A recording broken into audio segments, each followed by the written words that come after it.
Oke, kali ini kita akan coba bedah sebuah konflik yang kelihatannya makin rumit dan dampaknya itu terasa kemana-mana di seluruh dunia.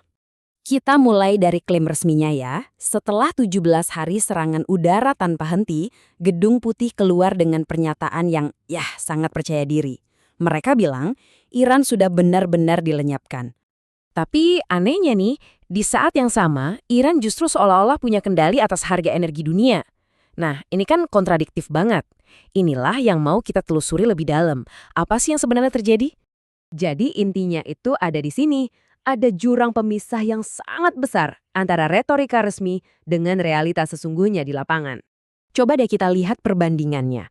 Di satu sisi Amerika Serikat bilang mereka berhasil menghantam lebih dari 7.000 target. Tapi di sisi lain, Iran, mereka malah terus-terusan menembakkan rudal ke negara-negara tetangga. Bahkan setiap hari mengganggu jalur pelayaran global. Jelas ini bikin para komandan militer Amerika Serikat pusing kepala. Nah, ternyata dampaknya nggak cuma di medan perang loh. Konflik ini juga memicu krisis diplomatik yang cukup serius. Jadi ceritanya Presiden Trump ini minta bantuan ke sekutu-sekutu tradisionalnya di Eropa. Tapi apa jawabannya? Penolakan yang tegas. Mereka bilang, ini bukan perang kami. Bahkan Inggris, yang selama ini dikenal sebagai sekutu paling dekat Amerika, juga ikut menolak. Alasannya, mereka merasa nggak ada rencana yang jelas untuk perang ini. Mereka nggak mau ikut-ikutan. Terus kenapa ya responsnya bisa sedingin itu? Nah, ini dia poin menariknya. Menurut para analis, ini nggak begitu mengejutkan.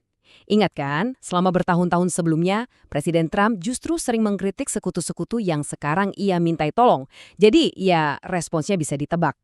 Oke, jadi pertanyaannya sekarang, apa akibatnya kalau Amerika Serikat dibiarkan sendirian seperti ini? Konsekuensinya ternyata besar, dan salah satu yang paling terasa, itu di sektor ekonomi global. Nah, mari kita geser fokus kita ke front ekonomi. Karena disinilah kita bisa lihat bagaimana konflik ini benar-benar mencekik salah satu urat nadi terpenting di dunia. 20%! Coba bayangkan, 20% atau 1/5 dari seluruh pasokan minyak dunia yang diangkut lewat laut harus melewati satu jalur sempit ini. Namanya Selat Hormuz. Jadi kalau ada gangguan sedikit saja di sini, dampaknya bisa mengguncang seluruh pasar energi global. Dan inilah yang terjadi. Lihat saja datanya. Sebelum perang, ada sekitar 84 kapal yang lewat setiap hari. Sekarang, kurang dari 10. Anjlok drastis. Tentu saja ini artinya pasokan minyak dunia jadi terancam. Dan harga, ya bisa-bisa meroket kapan saja. Dan Iran punya senjata lengkap untuk melakukan blokade ini. Mereka punya ribuan ranjau laut, rudal balistik, drone, sampai kapal-kapal cepat. Ironisnya, ini terjadi justru saat Angkatan Laut AS sendiri sedang dalam proses menyingkirkan kapal-kapal penyapu ranjau mereka. Oke, kita udah bahas soal militer, soal ekonomi, harga minyak. Tapi ada satu hal yang sering terlupakan. Harga yang harus dibayar oleh manusia. Karena sementara para pemimpin sibuk berdebat soal geopolitik, ada banyak sekali warga sipil yang terjebak di tengah-tengah. Dan di Lebanonlah kita melihat sisi paling tragis dari konflik ini. Ceritanya, perang ini meluas ke sana setelah sekutu Iran, Hizbullah, mulai menembakkan roket ke Israel. Dan balasan dari Israel sangat masif. Dengar apa kata dokter di sana. Setiap anak yang terluka dalam perang ini, katanya, akan butuh setidaknya 9-12 kali operasi sampai mereka dewasa nanti. Ini bukan luka biasa. Ini adalah konsekuensi seumur hidup bagi korban-korban yang paling muda. 111. Ini bukan sekedar angka. Ini adalah jumlah anak-anak yang tewas di Lebanon hanya dalam waktu 2 minggu pertama serangan. Di balik setiap angka itu, ada sebuah cerita, ada sebuah keluarga yang hancur. Dan angka-angka tadi jadi terasa sangat nyata kalau kita lihat kisah satu keluarga ini. Sore itu, keluarga Al-Jaba sedang menyiapkan makanan untuk berbuka puasa. Tiba-tiba, sebuah rudal Israel menghantam rumah mereka.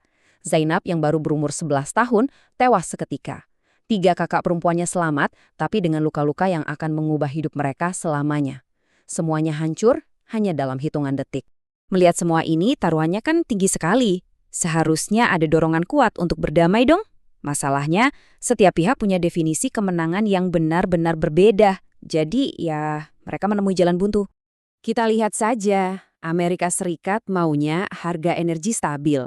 Tapi mereka nggak mau komit jangka panjang tanpa bantuan sekutu. Israel tujuannya jelas mau melenyapkan ancaman Hizbullah, tapi aksi militer mereka terus memakan korban sipil.